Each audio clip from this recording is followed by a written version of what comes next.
ছুটির দিন ছিল, তো আমি আর আমার বোন বেরিয়ে গেছিলাম একটু ঘুরতে। এখানে আমরা টোটো করে যাচ্ছি স্টেশনের দিকে, দেন ট্রেন ধরে আমাদের নামার ছিল হচ্ছে দমদম। তো দমদম গিয়ে আমরা সোজা মেট্রো ধরে চলে গেছিলাম ময়দান। এখানে আমরা একটা গোলা খাচ্ছি, বাট তার আগে না আমরা একটা জুসের দোকান থেকে জুস খেয়েছিলাম কিছু। দেন এটা হচ্ছে ময়দান মাঠ, আমরা একটু ময়দান মাঠে ঘুরছি, কিছু ফটোস তোলা হলো, আমি তুলেছি, বোন তুলেছে। দেন চলে গেলাম ধর্মতলা। ধর্মতলাতে এটা হচ্ছে ভিমার্ট, ভিমার্ট থেকে বোনের কিছু শপিং করার ছিল, তো আমরা এখানে টুকটাক টুকটাক জিনিসপত্র দেখছি, কিছু সিলেক্ট করছি, বোন এখানে কিছু ফটোস তুলছিল। দেন আমাদের যখন নেওয়া হয়ে গেছে, আমরা ক্যাব করে এটা পার্ক স্ট্রিট হয়ে চলে যাচ্ছিলাম হচ্ছে সিটি সেন্টার 1।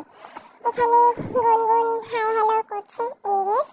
তো যখন আমরা ক্যাবে করে যাচ্ছিলাম তখন একটা ইনসিডেন্ট হয়েছে, বাট তার আগে বলে দিই এই ব্যাগটা আমি ট্রেন থেকে নিয়েছি, সেটা 50 রুপিস দিয়েছিল ব্যাগটা। এবার